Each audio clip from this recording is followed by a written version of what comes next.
What is up, everybody? Back here this time to talk a little UFC 251. Big T in the house. Jason Paglia in the house. What's up, boys? What's going on, big boys? What's going on? I'm excited. We got a big week of fights here. T, it's been too long since I talked to you, bro. Like, I don't appreciate getting put on the pay no mind list this early in our relationship. You know what I mean? Never. I mean, it's been, there was no fights last week, right? Like, I've missed you. I missed that face. I missed that backwards Alabama hat. Let's go. So, I mean, as per usual, we'll run through each fight from start time onward, from the prelims up to the main event. At the end, we'll take a few questions. But again, feel free to post any questions you have. We could try to entertain them as we go along as well. But yeah, I mean, I guess without further ado, we can get started. First fight is going to be Martin Day, Davy Grant from the prelims. Now, Martin Day, 8,500, Davy Grant, 7,700. Now, Jay, I know that you're not big into this fight on a few different accounts, so maybe this will be a fight that we're kind of underweight on overall anyway. But is there any type of lean of sorts you could provide us for the way these two break down? I mean, it's the only fight that I basically have zero opinion on. I don't really know much about Martin Day at all. I have to watch some tape on him first. Davy Grant's been in the UFC for a while, but, you know, it doesn't really make sense to give you a look when I'm missing info on half the fight. So every other fight, I think I could steer people in the right direction. But this fight, I guess you go with the UFC veteran and Davy Grant. He would probably be my pick, even though I'm still going to watch fight tape on Martin Day. But no real opinion. Now, Tony, knowing that this could be a spot to really be different, just because these are going to be guys that are probably going to be low owned anyway, unless you're somebody that wants to start the card off early, you know, for those early screenshots to show like you're making some money. What's your take here, if any? I know that Jay says he kind of likes Grant. Grant's the underdog. So what are you thinking here? Yeah, it's always funny when we got the screenshots and some people will play both fighters in the first fight just to, I guess, to get that early screenshot. I mean, I can't think of any other reason that they would play the two fighters in this fight, but it happens every single card. You see somebody play both of them for no reason. Just looking at the fight, I mean, you got minus 165. You got plus odds to finish inside the distance. We got our MMA guy over at the DFS side kind of has it as an underweight spot too. And I don't know, like there's 13 fights. We're used to 10 or 11 fights the last couple, even 9 one time, I think. So we got more fights. You don't need to go here if we don't like it. There's going to be really good spots. There's 3 5-round fights, which we haven't had since Corona, I think. Right, Jay? This is the first time with more than 2. Yeah, they try to normally have 12 fights on a card, but it's been hard because either you can't get enough fighters or there have been fighters pulling out because of the virus, which ends up canceling a fight anyway. So this is the first soup to nuts card that we have, although there have already been replacements in a couple of these fights. But I'm sure we will see a few events over the next 2 weeks that probably don't have as many fights as they do on this card. But this is a big pay-per-view, so it makes sense.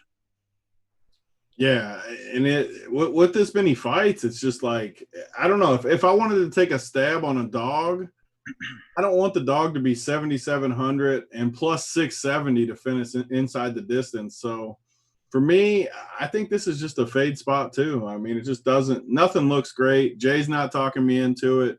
Titletown, who is our new MMA guy doing the playbook, he didn't really talk me into it. So it just feels like a fade to me.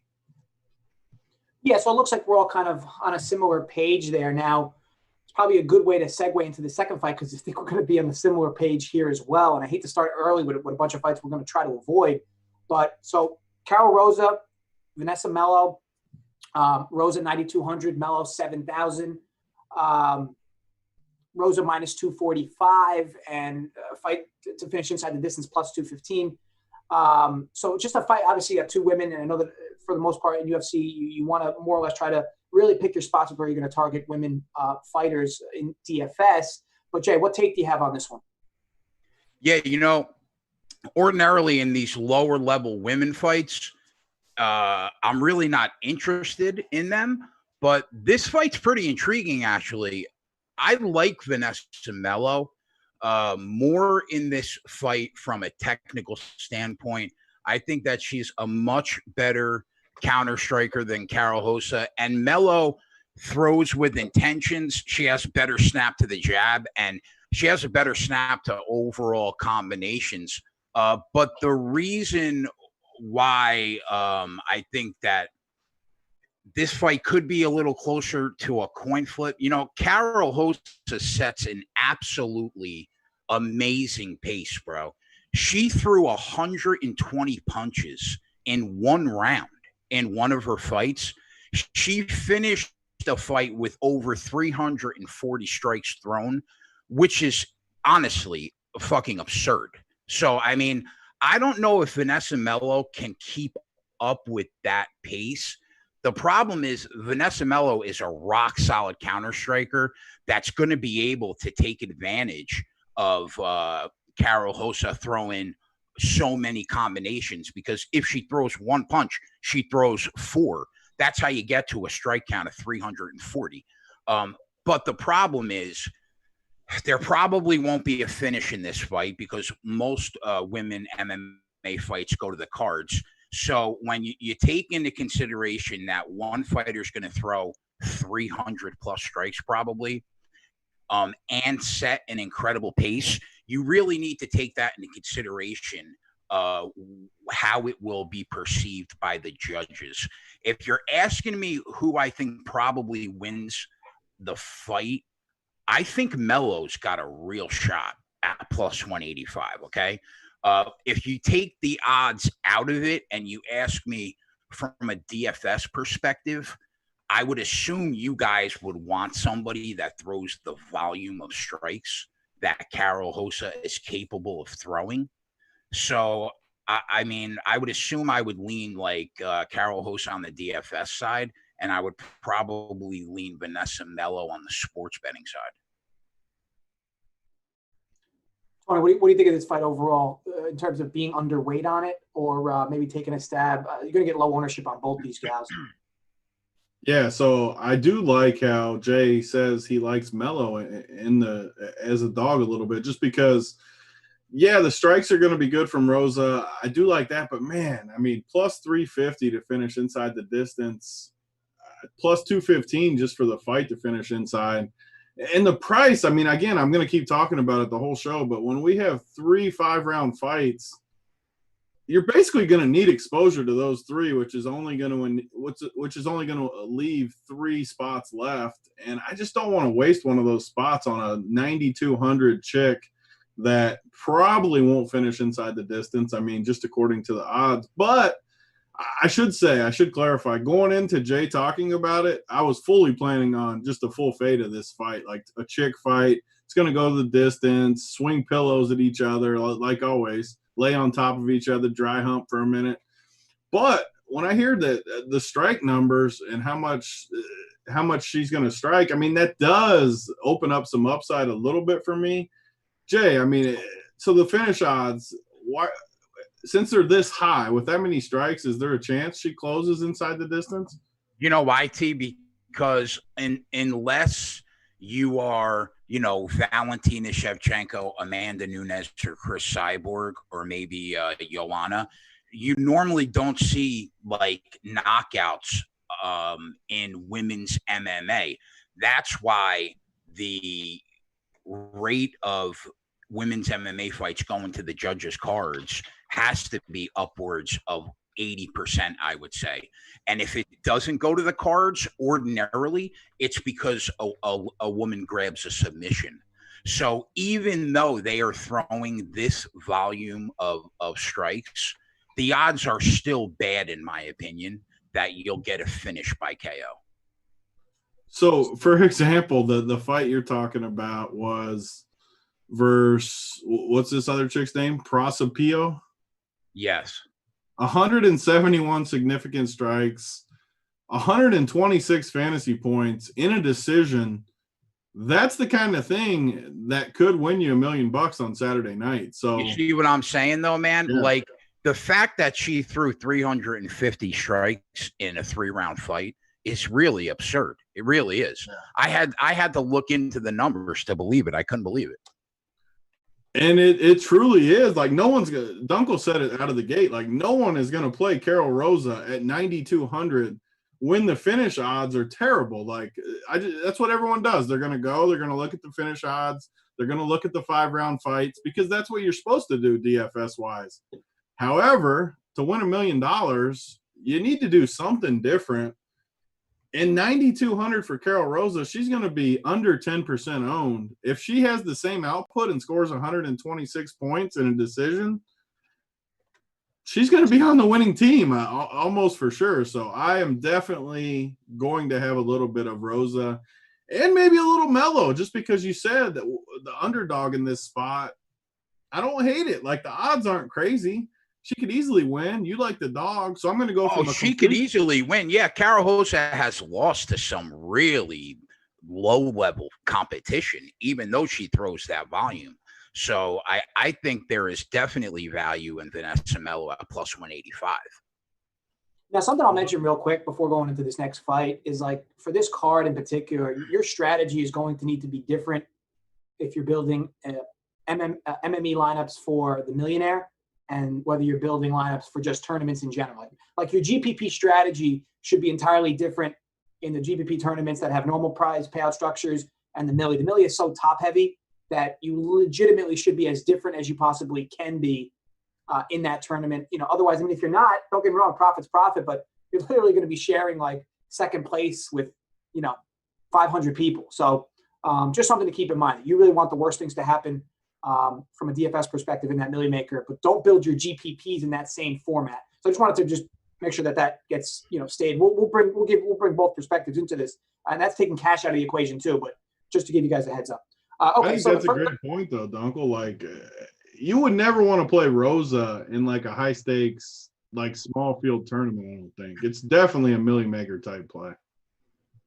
Yeah, 100%. The third fight, these names. Excuse me, I can't guarantee you this is going to come out the appropriate way. Jay, feel free to correct me. Rolian Paiva and Paiva against Zhumagulov. Yeah. Oh, I would have never got that. Yeah. Woof. You guys are lucky you didn't hear me pronounce it. All right, so Zhumagulov is the underdog here, plus 150. Paiva minus 170. Fight to go inside the distance. Plus 195. You got Paiva 8,700, Zhumagulov 7,500. What are you thinking on this fight, Jay? Yeah, I haven't totally made my mind up, but it should be an entertaining fight. From what I've seen of Paiva, I've liked, even though he did drop 2 of 3 in the UFC, but there is an argument to be made that he didn't lose that fight against Kai Kara-France. I thought it was a really, really close decision. Could have gone either way, but he didn't get the nod. He looked solid in his fight against Mark De La Rosa, but that's not exactly saying much considering De La Rosa has not impressed me much at all. He looks like an okay range striker that does have decent combinations, but he shows serious lapses in his defense sometimes. Now, Zhumagulov is somebody that I have to watch a lot of tape on in the next 36 hours. But what I'll look for is, will Zhumagulov be able to take advantage of Paiva's horrific striking defense and that chin that he leaves up in the air, exposed all the time for somebody to take advantage of and hit the button. So he looks like somebody that can take advantage of that. I just want to check first, but it'll factor into my decision. But from what I've seen, it doesn't look like Zhumagulov is any type of serious power punching threat. So I really don't lean either way in the fight currently. I have a little work to do. I guess I would give an early slight lean to Paiva right now. But for the people that are watching this show and anybody that watches it before the fight starts, if you're watching anything on Jumagulov, I would be looking to see how he reacts to an open chin in the pocket. And if his counter striking is good enough where he can come with an overhand or a counter check hook and hit the button, that's what I'd be looking for. But I would probably right now give a slight lean to Paiva. Yeah, and Tony, another fight where you're looking at more or less underweight fighters. I mean, a fairly low ownership projection for both. What is your stance you're taking here, if any? Yeah, it seems like another fight where it's tough to take the favorite. I mean, 8,700, not good finish odds, not that big of a favorite. I think the favorite is definitely a fade for me. And Zamolgov, or however you pronounce the name, short dog. So we're going to need dogs. I mean, you can't just play all favorites, obviously, with the pricing. So we're going to need dogs. I don't hate it. I'm definitely going to have that spot a little bit, but I mean, it looks like almost a fade spot for me. If you need a dog, play the dog. If not, just fade. I agree with that. I think if you have to play an underdog, this isn't necessarily a bad spot to play one, because I heavily favor the favorites as far as the main card goes. So. Cool. Yeah, and one more thing, I'll try to drop in these little tidbits here and there. If you're going to multi-entry into this tournament in particular, or for this card in particular, it's worth noting that you will not be taking down, more than likely will not be taking down any GPPs playing two fighters in the same fight. I think in cash, probably going to make sense for those main event fights that are going to 5 rounds, where you can give yourself a little salary relief on the back end. But doing that with this many fights on the card, it's very hard to believe you will win any tournaments by having two fighters in any of the same fights. If you're just running your algos blind, you will have multiple fighters in the same fight. So I would definitely go ahead and check those boxes, or just put groups or rules in to make sure you don't have two fighters in the same fight for this card in any of your tournament-based lineups. Okay, so fight number 4, Maxim Grishin versus Marcin. Yeah, Marcin Tybura. So Tybura 7,900, very small underdog. Grishin 8,100. Grishin minus 120, Tybura minus 110. Fight to finish inside the distance minus 120. This is one of those like Big T great, finishes or fights where you have two very close price fighters. You see this on every card, where typically people like to load up on these fights, whether it's one individual or the other. But Jay, what's your thoughts on this one? I think this fight blows. It's two heavyweight fighters that don't impress me all that much. Grishin, I believe, has been fighting in the PFL. He's been around for a really long time. He isn't much more than a heavyweight kickboxer that can get solid takedowns. He has okay punching power in the pocket. Tybura is not one that has necessarily impressed me throughout his career either, although he has made money for me before live on the show. I don't like Tybura's striking because he is considerably lacking in his counter punching. One thing he is capable of, though, is takedowns and a sloppy wrestling game, but he actually has decent top control. And Grishin has seemed pretty susceptible to be taken down in the fights that I watched. I'll watch more tape, but I do lean Marcin Tybura probably will be able to successfully get Grishin to the ground and grind out a really ugly wrestle fuck for 15 minutes. So I would lean Marcin Tybura here. Tony, what do you think? Yeah, I mean, these heavyweight fights, the last couple events have felt kind of sloppy. Last time, I forget what the two guys even name were, but the Mo Green. Not that I was talking about the other big. The Mo Green one was hilarious though, where he somehow got the fat boy to choke out. Yep. Or supposedly choke out, whatever that freaking was that I witnessed. That was my lock too. I gave you that lock, by the way. You didn't even thank me when you came on for that winner I gave you. That was like the craziest fight ever, and I still don't know how he won. But no, that other fight with the big boy knocked the other dude out. What was that one? It was like a coin flip, just like this. Oh, Tanner Boser. Yeah. We got that. That's the fight that it reminds me of this one. Like two heavyweights, basically a coin flip. Decent chance one of them knocks the other one out, but it's going to be an ugly fight. I don't see an edge, but you do need to have, like, if you're playing 150 in the Millie Maker, I'd say just set them both at like 20-25%.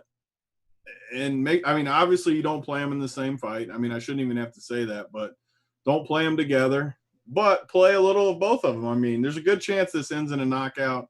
If it ends in a knockout, you're going to need one of them more than likely. So I don't have really a lean on it, but I do think you should play 20-25% of both. I do think you see Tybura, a decent amount in cash. Not to get us off this tournament train, but I do think at his price, the fact that he's basically a coin flip, you're getting him at under the min. I do think you see him a little higher owned than Grishin, and fairly common in cash. And tournaments, I think T was right on. You're going to see about that percentage. I would figure in the maybe high teens, low 20s for each of these guys. Again, coin flip fight. These are the fights people typically like to be somewhat overweight on, or at least more than they should be. But all in all, let's head to the next fight. So Leonardo Santos versus Roman Bogatov. So pretty big favorite here. Santos 8,800 in DFS price. Bogatov 7,400. Minus 160 from Santos here. Minus 105 inside the distance. Now that I'm looking at this with the line and the price, it actually seems like the price is a little high for the line, for the money line. Jay, what are your thoughts though on this overall fight? It's an intriguing fight because Leonardo Santos comes in off a pretty long layoff. His last fight was, I believe, June 2019, but before that fight, it was 2016. However, if he is anything close to what he was, he should have the edge in this fight pretty easy. I like this guy a lot. Santos, he has a really nice left hook. He has monster leg kicks, and he's a 4th degree black belt in Brazilian Jiu-Jitsu. To me, he's better everywhere. And the best tool that Bogatov has in the tool shed is his grappling game. But that's like his best tool being a hammer, and Santos having the same tool, but he uses a powered jackhammer. You know what I mean? I think if Santos is anything close to being in form, it's a really tough task for Bogatov. I will give him the courtesy of watching a few more fights, but I got to be honest, man.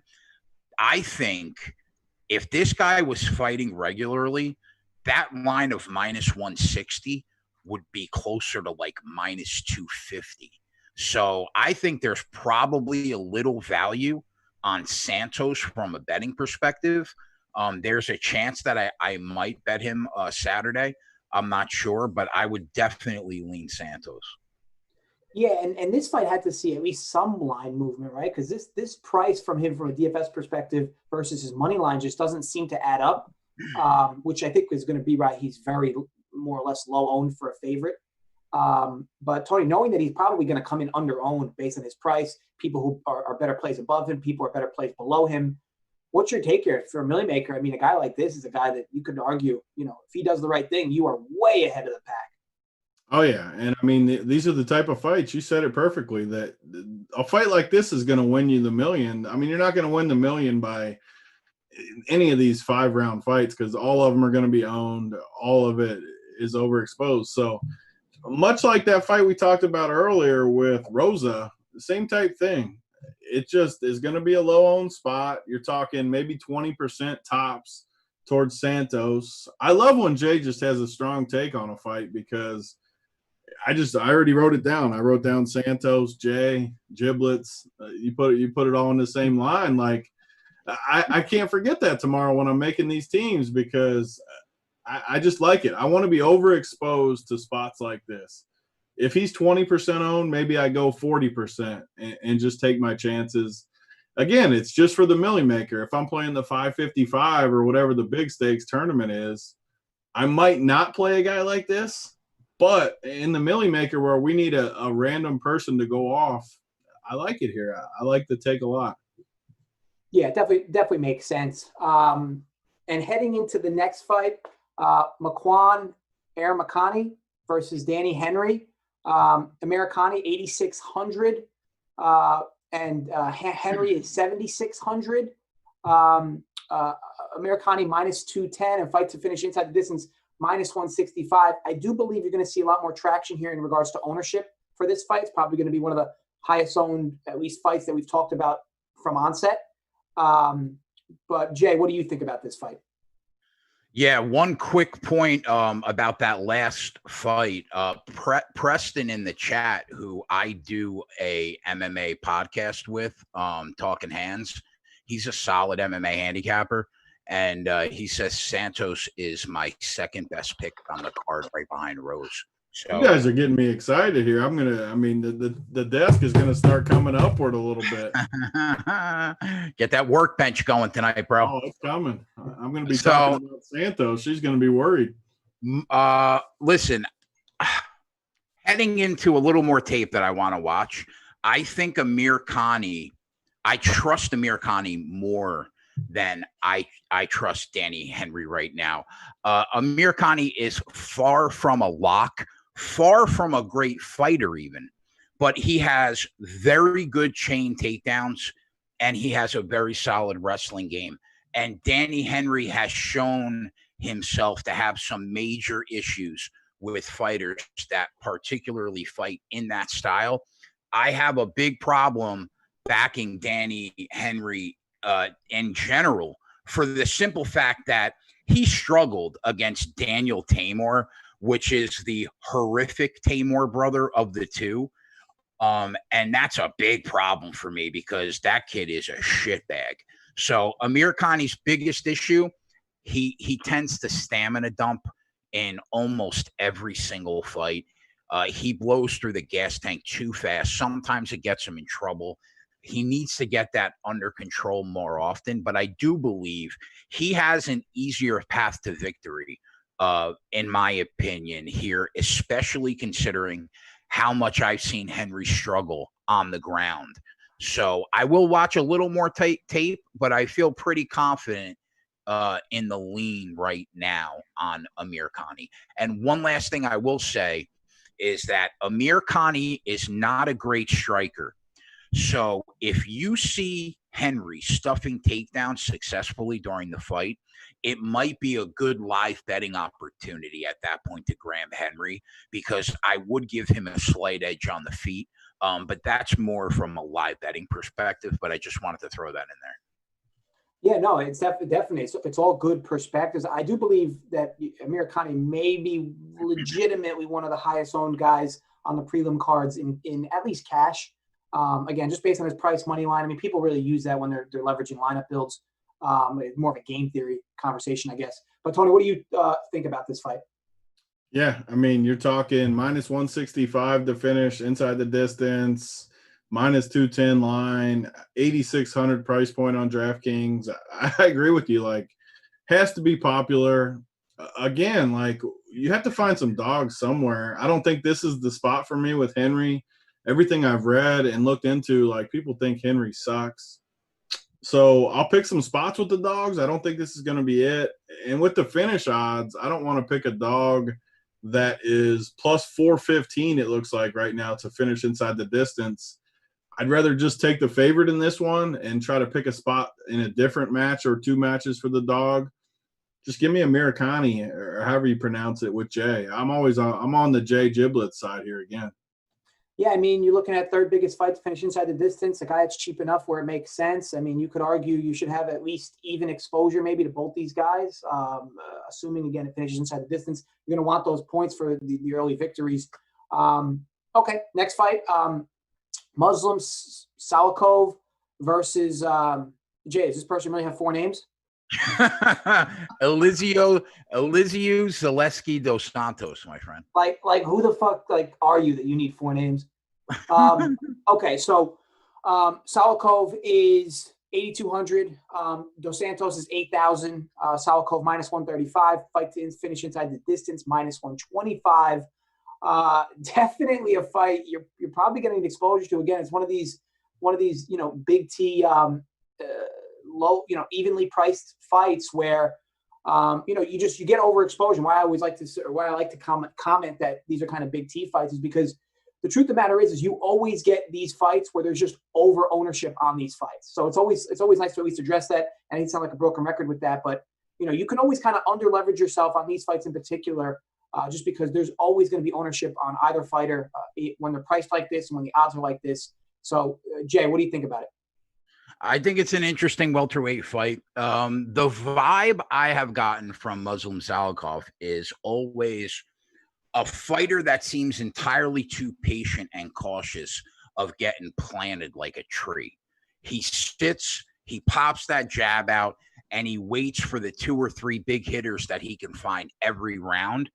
Now, his opponent is an interesting contrast. Zaleski Dos Santos is much more of a lunatic in the cage. He can be wild in the cage. He throws combinations occasionally, but he has a ton of power, and he looks for a bomb also in every fight. He just happens to be more active. So you have to think that Salikov will want Zaleski. He'll want to lull Zaleski into a slow, rangy kickboxing fight, because Zaleski has another dimension to his game, and that is a solid power wrestling game. He is capable of getting takedowns, and I would assume even though he likes to bang, he would not mind taking this fight to the ground because Salikov may be slightly more accurate at range. So for anybody that watched that Salikov fight against Garcia, you notice in that fight that at times Salikov struggled with constant changes in tempo between the wrestling takedown attempts and the striking variations. So I think Zaleski Dos Santos can pose that same issue against Salikov, and he might even do it better than Garcia. So Zaleski just has to nail his takedowns. If he does that, I think that he will win the fight easily. If he is unable to get takedowns, he still has just as good a shot as Salikov on the feet. So I lean Zaleski Dos Santos here. Yeah, and I think this is a spot where you're going to get Salikov to see some decent ownership, 8,200, quick fight inside the distance as far as the odds go. So T, what do you think about it? You said it best starting the fight, what you said, because these fights, 8,200, 8K, when you go through and make your teams, you plug in the use main and the bigger guys, you always end up in this range for your last position. You'll play 1 or 2 dogs, you'll play your 3 big favorites, and you end up in this range. So everyone ends up playing these guys. And like you said, Zalikov will end up like 30%, 35%. Dos Santos probably well into the 20s. And most people will play both of them. Like in their Millie Maker builds, they'll just split them. They'll play whatever it is, 30% and 25%, to where no matter what, they're going to have a loss on a quarter of their teams. That's why I think you take an underweight approach on at least one of these guys. And again, I always circle back to what Jay says, kind of, and then I'll look at the playbook as well and kind of see what we got on there and kind of weigh the differences. But he loves Dos Santos, so right away I know in my head, again, I'll take notes for myself. I'll say I want to fade Salikov. I mean, that's 30 to 35% of ownership. If we can win this as a slight dog, I mean, plus 115, easy, small price. We got 65, 70% of the teams with a loss, and we're overweight on Dos Santos. We need an 8K guy. It's all game theory, but I'm good with it. And even if we lose, we're still okay because we take a stand in a different spot. I just hate playing 30 to 35% of Salikov, 30% of Dos Santos. And no matter what, you're freaking eliminated and you're along with the field. So I'm just going to take a stand on Dos Santos. I like that call. Yeah, and to Tony's point, like when you take a stand on a fighter, like that doesn't necessarily mean you need to completely fade. But if you believe if you're over at our site, runpuresports.com, looking at the playbook, looking at the core plays, looking at the projected ownership numbers, and you're seeing, guys going to be 30% owned, you don't need to go 0. I mean, you can go like 10, you can go 15. You're still going to be a leg up, and you'll still protect yourself, call it a hedge, if you will. So just some strategy there for you. The last fight of the prelims, Volkan Oezdemir versus Jiri Prochazka. Prochazka. Yeah. I'm going to do a spelling bee after this. Good luck. That'd be a funny show, though. Actually, Jay tells us the name, and then we have to spell it. Yeah, that'd be something. So Volkan 8,400, Jiri 7,800. Volkan minus 145. Fight to finish inside distance minus 195. Is this the biggest one on the card? This is the biggest fight to finish inside the distance on the card. You have to assume on the entire card, not just the prelims. You have to assume both these fighters are going to see good ownership. Probably one more than the other. Volkan's probably going to be a little higher owned. But Jay, what's your thoughts on this fight and the odds of it finishing inside the distance? Highest on the fight. Are you like on that same bandwagon where more or less this fight's going to end inside the distance? Well, first, I'd like to go on record and make a public service announcement that, yes, I wear an Alabama hat and an Auburn shirt. Okay. I get it. Okay. I'm a troll. I beat to my own drum. Fuck Alabama and Auburn. That's how I feel. Okay. I just wear it to get people angry. So, all right, we'll start there. So, yeah, this is a strong fight for the prelim feature for sure. I think Prochazka is one of the better light heavyweight prospects in the world right now. As far as prospects go, he's well built. He's super athletic. He has a really good physicality to him. But the downside is the guy is raw and not very technical at all. He's a big guy. He has a nice reach, but he's just so raw. And his footwork just isn't sound. However, Volkan Oezdemir is still a legitimate contender at 205. He's a lot more technically sound, especially over the last couple years. His counter-striking game has really improved, and he's really good in the clinch. So he should get through this fight with a win. He carries power, solid combinations. And the issue with Oezdemir is, will he gas himself out early or control his stamina throughout the fight? And also, he has had chin problems in the past, but still, it's a heavy lean for Volkan Oezdemir. Now, Tony, what are your thoughts? Yeah, I mean, you're going to need exposure to this one for sure. Like you said, minus 195 to finish inside the distance. You got short odds, too. I mean, minus 145, plus 125. Again, it's one of these matches where, for sure, both sides are going to get ownership. I mean, 35%, 25%. But I'm more likely than not to split this just because, again, like the last fight, Jay liked Dos Santos, which gives us a pretty strong lean. This one, I just think it could go either way for sure. And the chances are it's going to finish inside the distance if it does.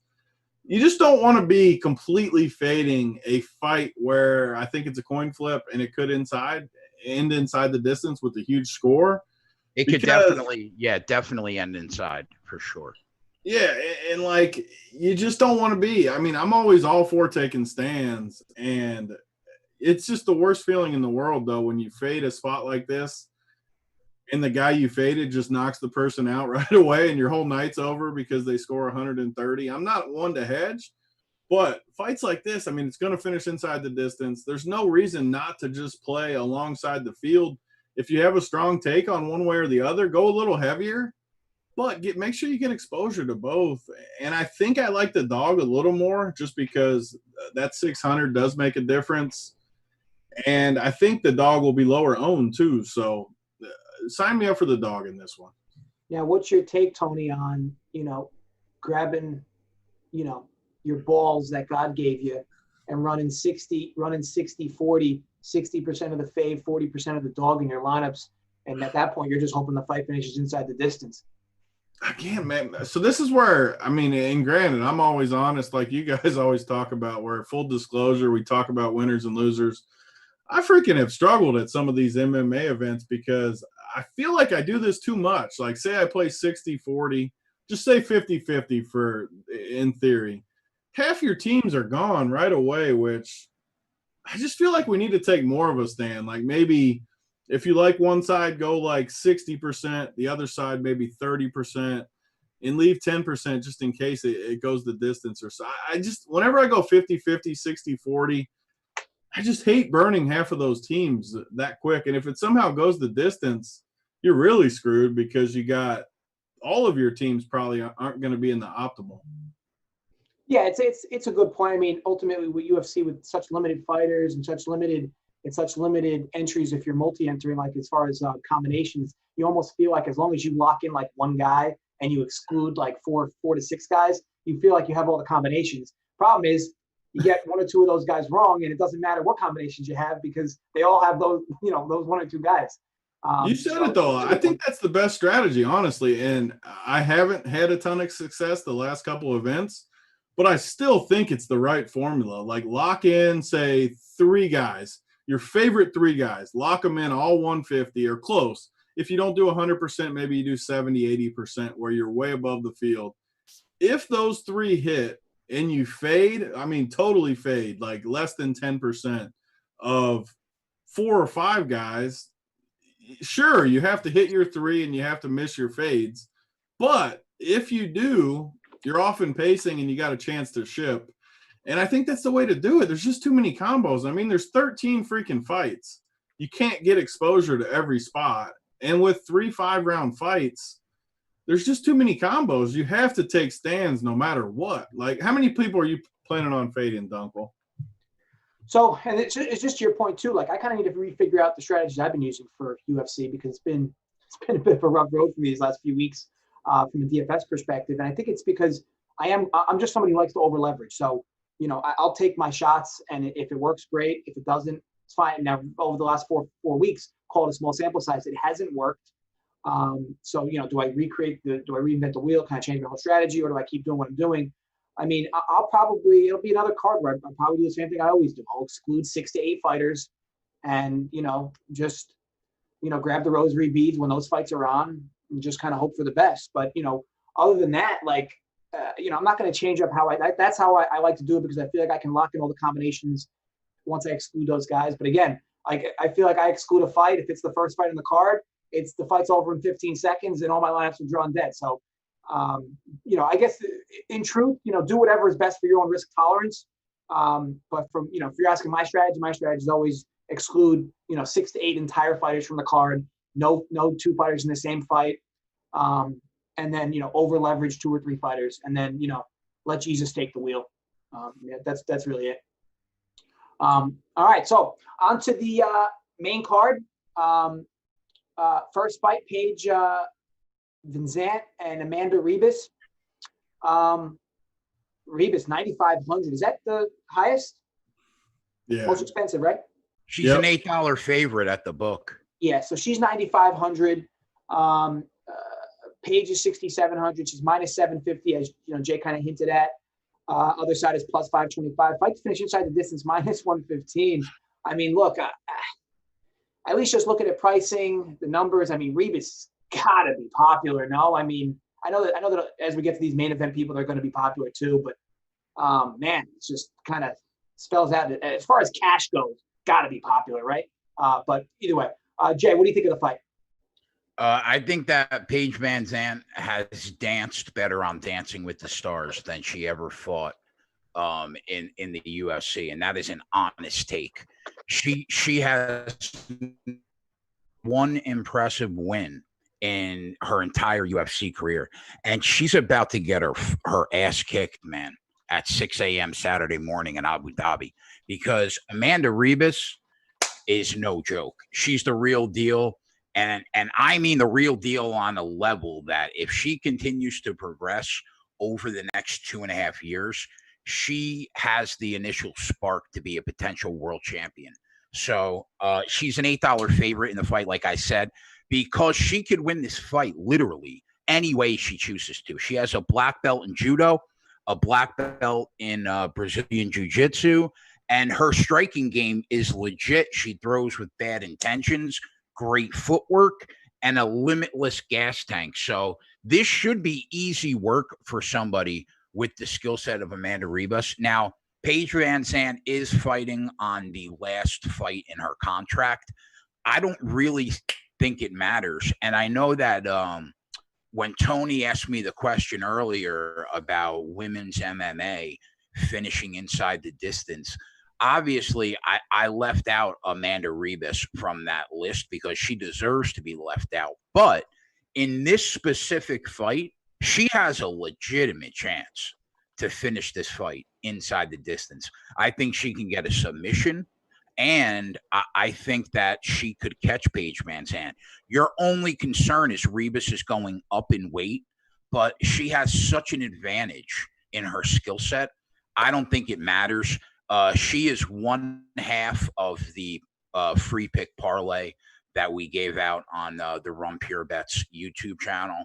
I just don't see how she loses. Now, Tony, what are your thoughts on this fight? Knowing the pricing, knowing you got the other bigger fights coming up after it, what's your take here? Yeah, so I want to fade just as my initial reaction. You're going to need a first round win from Ribas to pay off this 9,500 tag.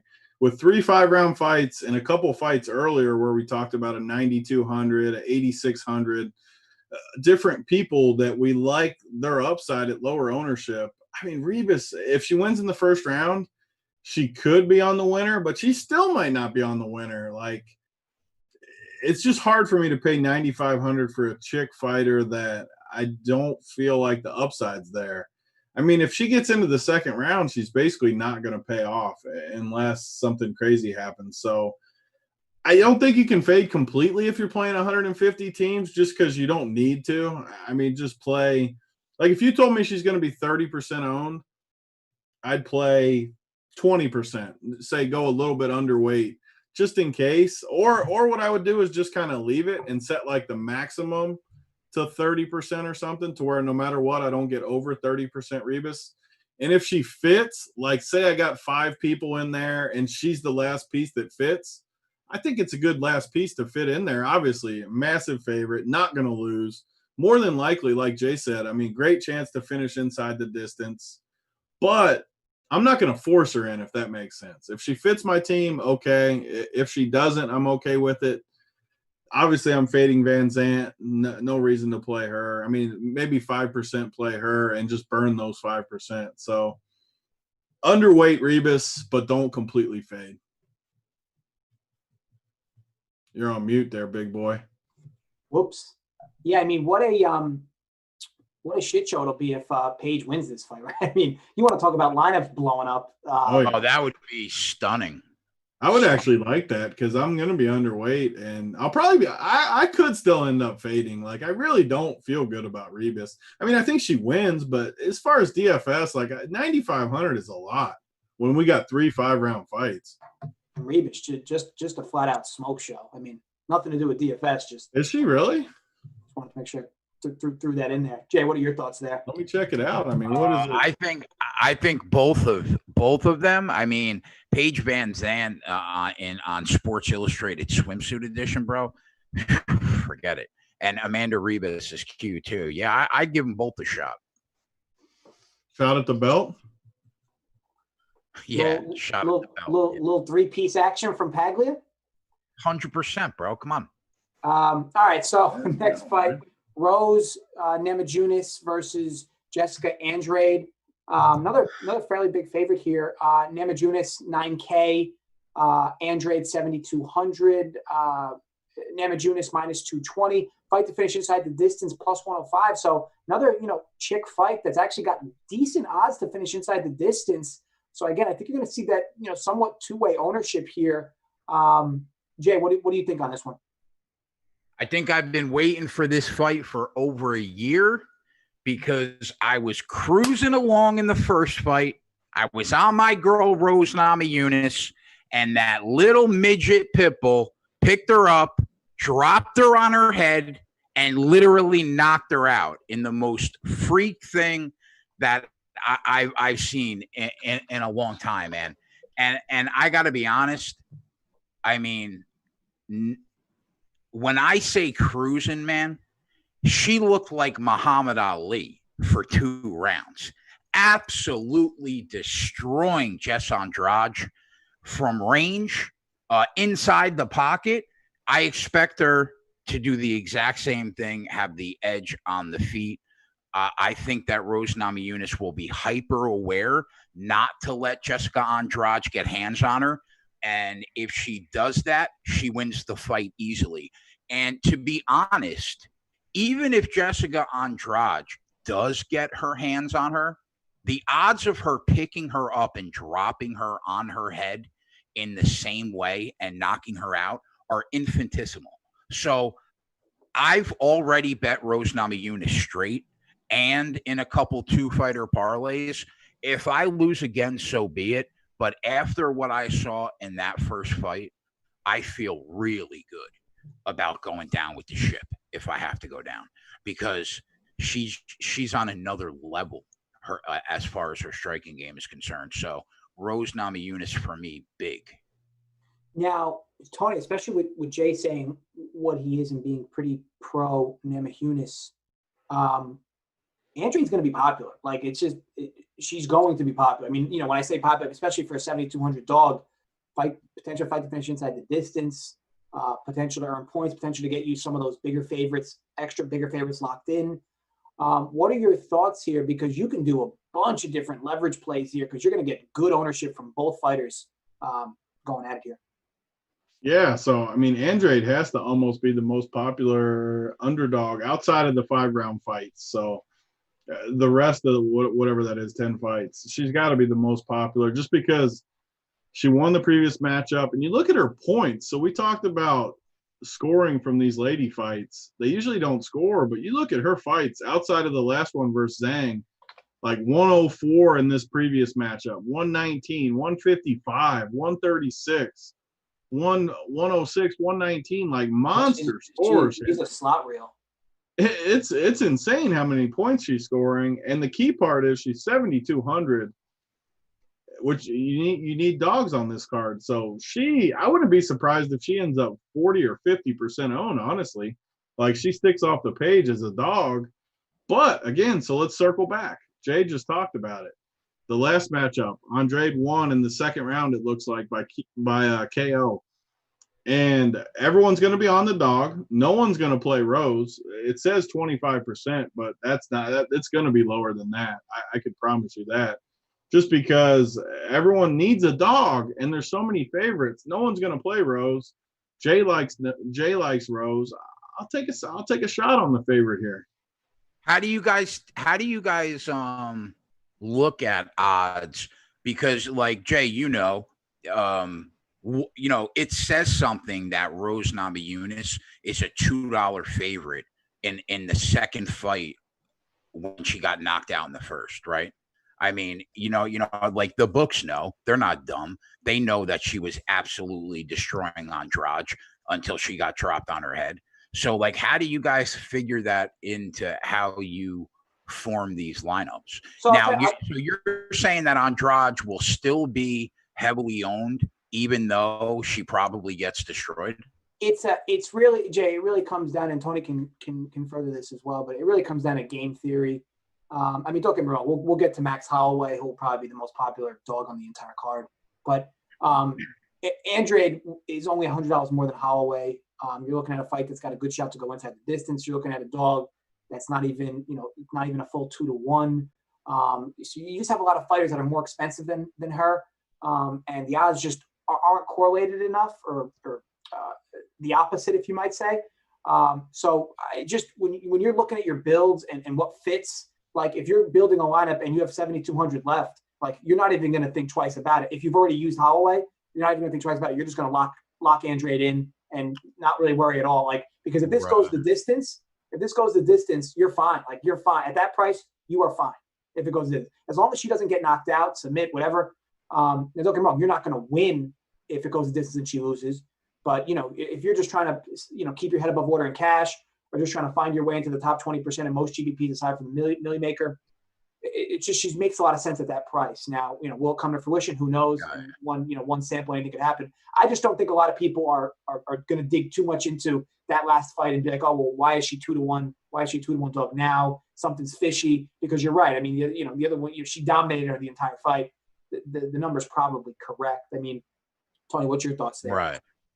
Yeah, I mean, I agree completely. It's just you need the way I look at it, the simple roster construction in MMA, you're going to play 4 big favorites and 2 dogs. And you're going to hope that the four favorites knock them out, obviously. Or you can go with the construction like we've been talking a little bit about, where you take a few of these lower favorites, like let me circle back, like the Rosa, 9,200, but low owned. And then we went and talked about, who was the other one? Dos Santos at 8K. All of a sudden, if you put the 8K people in there, 2 of them, then you only need 1 dog. But no matter what, you're going to need a dog. So Andrade's going to pop off the page, and the next 3 fights, the 3 5-round fights. So it's an interesting card for sure, because I think there's a lot of ways to go, but there isn't a ton of dog upside. So Andrade, knowing that she already won this same matchup, if I hadn't talked to Jay, I would for sure be all over Andrade. But looking at the odds, because I wouldn't have even noticed that they fought before, just as a novice MMA person, I would have just looked at the odds and it would have made sense. But now I think Rose is honestly one of my favorite on the card. Minus 220, decent chance to finish inside the distance, gonna be low owned, checks all the boxes for a Millie Maker win. Yeah, I mean, at minimum, a great pivot, at minimum. Yep. Okay, so we'll go to the first of the 5-round fights. Peter Yan versus Jose Aldo. Yan 9,300, Aldo 6,900.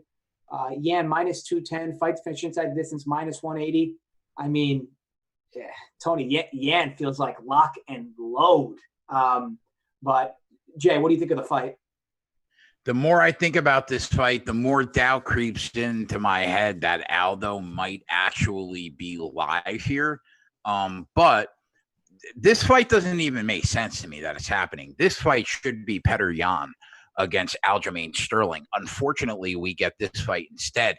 The only reason you can even remotely think that Jose Aldo is live is because even though Yan has destroyed his opponents, he has not fought anybody great yet.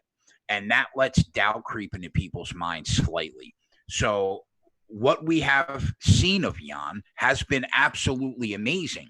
He has bricks in his hands. He's fast. His footwork is solid. The angles that he cuts create really easy opportunities when you consider how good his striking accuracy is. His takedowns are phenomenal, and he's a very solid wrestler. In my opinion, the kid is the total package. But all that has happened against weaker competition. So we know what Jose Aldo is.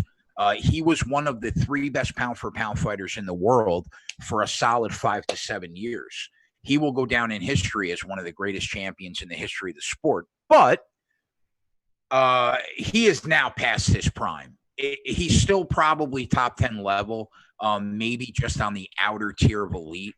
But he is clearly not what he used to be. The fact that Marlon Moraes was able to take him down in the first round of a fight is something that you never saw happen in Aldo's career. He will now fight a young kid that's even more explosive, in my opinion, than Marlon Moraes. People think Aldo was robbed in that fight. I didn't. I thought he lost a clear decision 3 rounds to 2. My concern with actually betting on Yan is he is fighting the toughest competition he has ever faced in the cage, and he will have to fight a pretty damn good fight to win. That being said, do I think he will beat Jose Aldo? Yes, I do. I think that Yan will have some issues he'll have to work through in the fight, but the good thing for him is it's a 5-round fight, and he gets better as the fights progress. I don't know if I'm going to bet him, but Yan, I think, wins the fight. Now, one of the fights I definitely watched years ago, McGregor is basically his daddy, right? I mean, right? Yeah, 11 seconds. Yep. I mean, Aldo probably prays to McGregor before he goes to sleep. But another situation though here, Tony, the Aldo price is pretty ridiculous. I don't think I caught on that as I was reading it, but like, I mean, you're talking a guy that's plus 175 and he's like, what, the second lowest price guy on the slate. So what's your take here? I know that at first glance, I was like all in on Jan, but like, man, Aldo exposure, I feel like you're going to need. Yeah, I mean, it literally, like, you don't even have to believe he's going to win. I mean, Jay said it perfectly describing the fight. Like, there's a chance at least. I mean, the dude is only a minus 200 favorite, basically, and Aldo is 6,900. If you could somehow talk yourself into Aldo and he somehow wins this fight and you get him in there for 6,900, like, you are off and running, not even to mention that Jan's going to be 40 or 50% owned. So not only would you get the savings of 6,900, which clears up your entire roster, but you also get 50% of the people, or 40, 50% of the field is dead.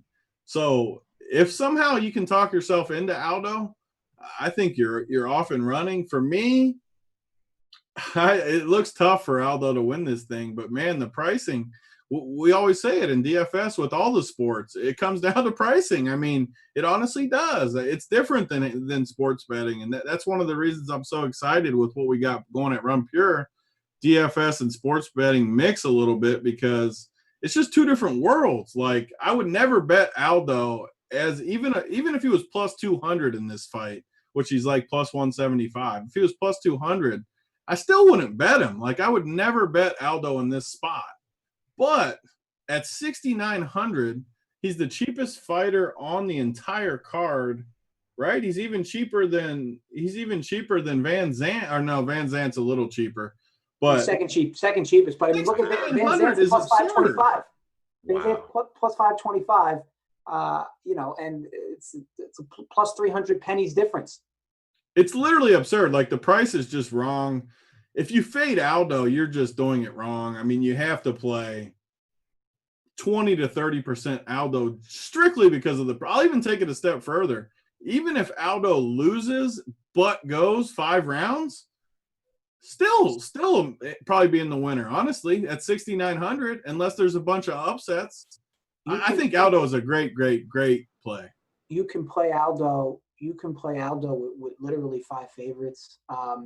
You could play Aldo with 2 really big favorites and 3 small favorites. Like, it's kind of crazy what you can do if you decide to really lock in Aldo. Again, you're just hoping to not get knocked out too, right? Like, go 5 rounds. I'll tell you what, Tony, that's definitely a possibility. That he gets knocked out? Yeah. Well, I mean, believe me, I don't like Aldo. I'm not claiming that I think he's going to win. Man, it's tough at that. I wish he was priced higher, honestly, because 6,900 just stares at you. Yeah, but I mean, good stuff overall from this fight. Now, this next fight's probably going to be the overall most popular ownership fight combined with these 2 fighters, Volkanovski and Max Holloway. So Alexander's 9,100, Max Holloway 7,100. Alexander Volkanovski minus 200 to win, Holloway plus 170, finish inside the distance plus 180. I really can't stress this enough. Holloway will be your highest owned guy in cash. He may be your highest owned guy in tournaments. This price is just like ridiculous. When you consider how low his price is, when you consider this fight will more than likely go the distance, you want to talk about prices being incorrect. Like, this incorrect on every level. Now, you can either use that to your advantage to leverage against it. You can go for it, however you want to use the information. But ownership is going to be very high on Max Holloway and very high on Volkanovski as well. Jay, what's your thoughts on this one? Yeah, we broke down this fight on Run Pure Bets. The fight comes down to one thing. What is Max Holloway going to do from a game plan perspective to change the outcome of that last fight in a 7-month span, especially when he has not been able to train the way he is accustomed to? He was training with his coaches over Zoom for a couple months. So in my opinion, nothing changes. Initially, when I watched the first fight in real time, I was shocked that Volkanovski took that title from Holloway by basically landing 1 million leg kicks. I actually said on our live betting show that was the most unimpressive title win that I may have ever seen in the history of the UFC. Then I went back yesterday and I watched that fight 4 times, and I'm wrong. I mean, that fight was super impressive. Volkanovski got the better of almost every single exchange in that fight. He would duck on Holloway's exit shot. He would come over the top with an overhand, and that would hit the button every time. And that's the problem with Alexander Volkanovski. He isn't flashy. He will never wow you, but he's technically sound, and he is a fundamental machine. He has no weaknesses at all. I mean, we can go down the bucket list: striking, wrestling. And he didn't even show Max Holloway one of his best attributes, which is his wrestling in the first fight and his top control. Everybody knows what Max is, okay? And Volkanovski beat that easily. I think he does it again here, probably decisively as well. Volkanovski, to me, is a no-brainer. I'm on him a couple ways on Saturday. I don't preach parlays a lot, like I said on our free pick video. I'm actually against it fundamentally, except in a few spots. Much more of a straight better that tries to bet a consistent unit count all the time. But he is a good anchor to a couple 2-fighter parlays on that card. I think you can round robin every favorite on that card in 2-fighter parlays, and you probably come out on top, because while we do hit a lot of underdogs, sometimes you have to respect the favorites. And I think on this card specifically, every favorite, I think, has a really good shot on Saturday night. So for me, Volkanovski is an absolute no-brainer, Jay. Now, one thing I want to reference, and Tony, right before I get your opinion on this fight, I think that a very common cash build is going to include both of these fighters. I think that it makes a lot of sense. This fight could go the distance. You could start with these two. You can build yourself out from a bunch of different ways after that. I just think that's going to be a very common approach. Again, you leave yourself a decent amount of salary afterwards. You could still get in a bunch of big fighters. It's really low risk because, you know, if one of these guys knocks the other one out, you're still going to get all those points for the knockout. If this fight goes the distance, you're looking at the perfect storm. So you're looking at 5 rounds of a lot of significant strike. It just makes a lot of sense to stack these guys in a cash lineup. But, you know, again, if you're trying to be different, this would be definitely a spot you can choose to be. But for tournaments, especially the Millie, what are you thinking on this fight, Tony? Yeah, I think this will be definitely a stand I take. I'm not going to play Holloway probably at all. Like you said, it's a cash play. I think Holloway will be 40 to 50% owned. I know I've used this example a few times, but all the cash people are going to start with these two just because of the numbers. And I look back, I mean, so the last 3 fights, Holloway in this same match went 5 rounds, only scored 67 points. That's definitely not going to be on the winner. He beat Frankie Edgar in 5 rounds, only 95 points. And then Poirier, the fight before that, 5 rounds, 91 points. So hasn't shown a ton of upside the last 3. Going to be chalky. I like Volkanovski to win the fight. I just think it's a really good stand. Like, I'm probably just going to go all in on Volkanovski, fade Holloway immediately. So we talked about it earlier. Like, you want to get leverage. If I can just win this fight by knockout even, win it inside the distance, maybe not. I don't know as far as knockout or submission or how am I going to win this fight? I would say, Tony, like if you're going to factor it into your strategy, Max Holloway has as good of a chin as absolutely anybody in the division. So we could definitely see another fight where he just loses a 5-round decision badly. You know what I mean? Just gets dominated, but doesn't ever. Yeah, which would honestly be perfect for DFS wise, because if it goes 5 rounds, so what did Volkanovski score last time? He scored, let's see, 109, which isn't great, but it's not going to kill you either. Maybe it's more dominant this time. Maybe we get like 125 to whatever, 65 again in a decision. Either way, I think I'm definitely taking a stand on this. Volkanovski all in.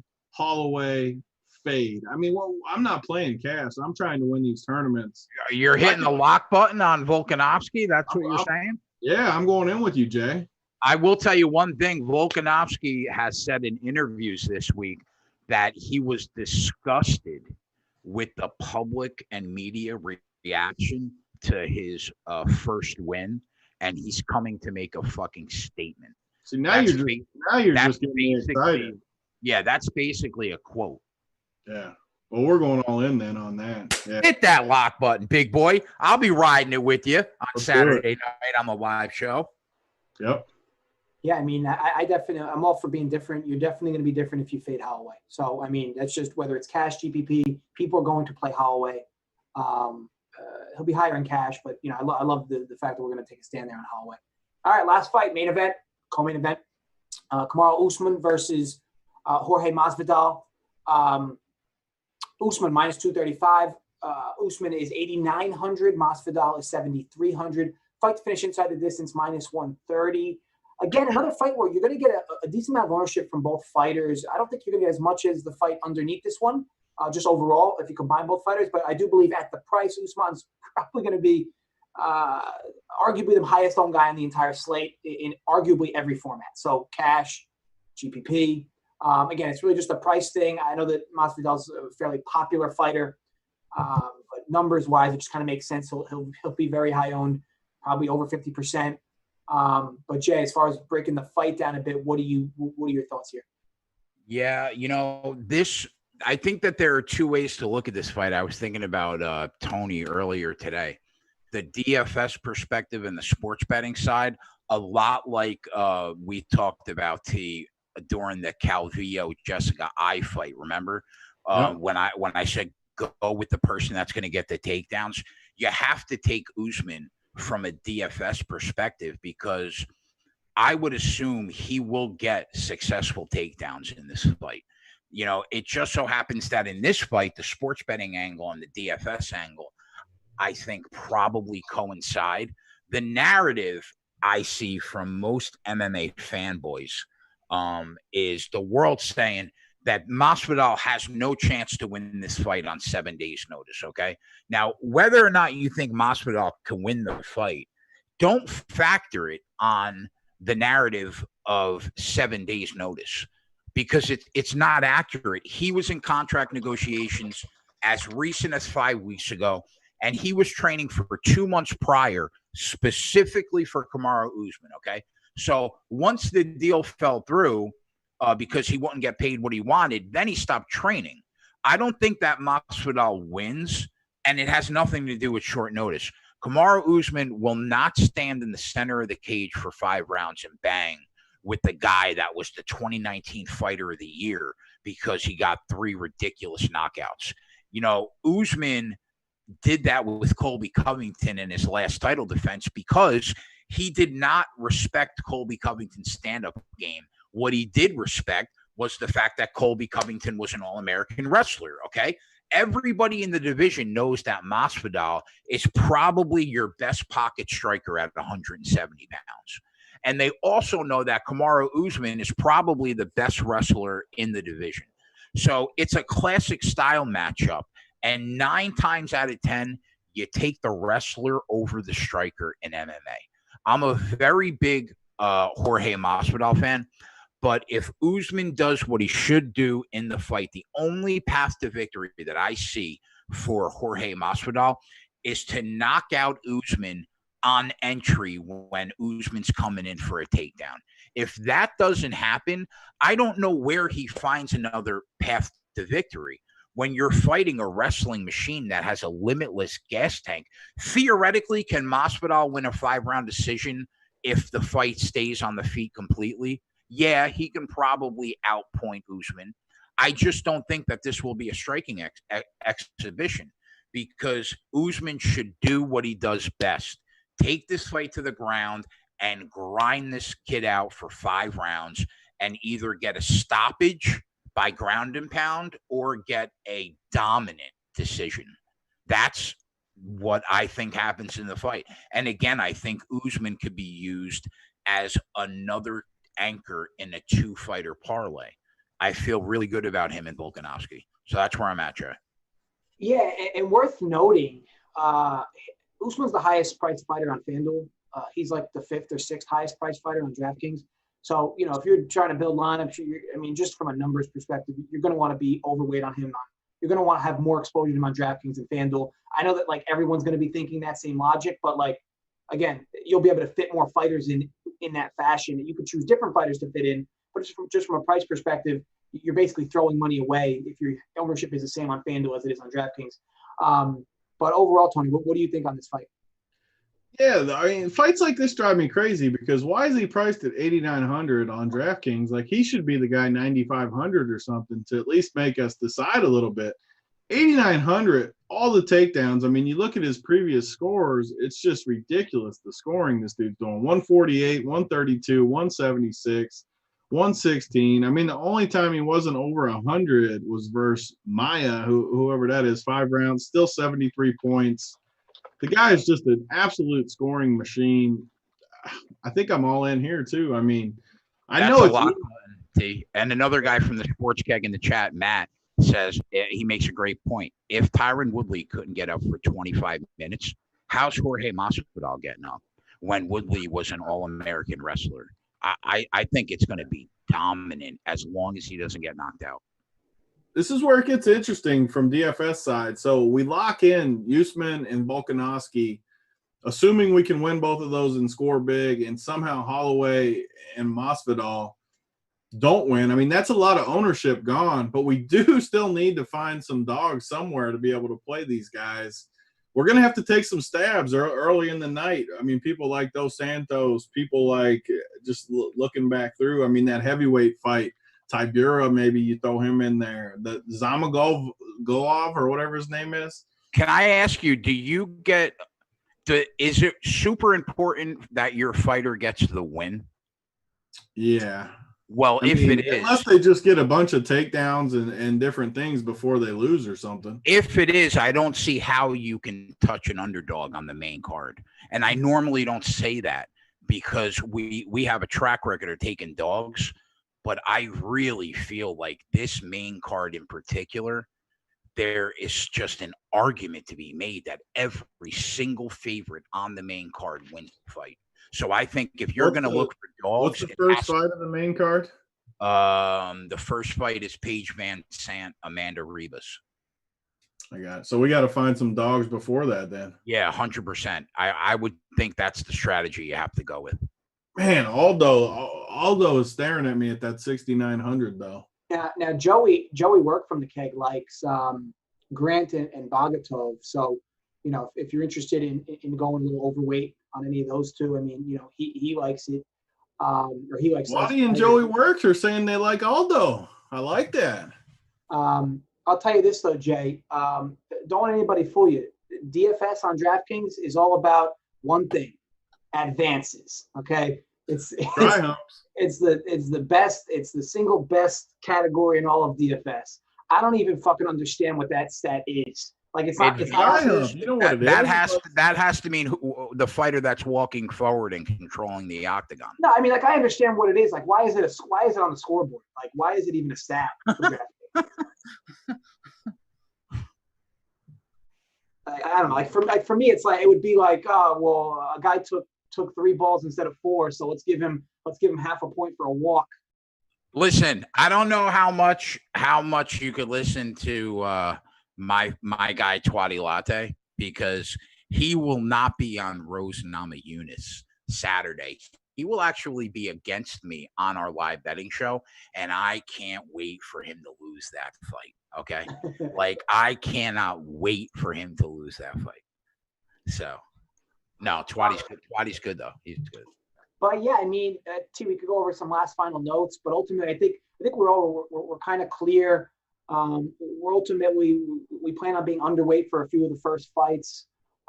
Definitely taking stands on Holloway, at least in tournaments. Now, don't get me wrong, Holloway could still make you your money in cash, but on tournaments, we're definitely going to take a stand there. We'll be overweight on the 2 main event fighters.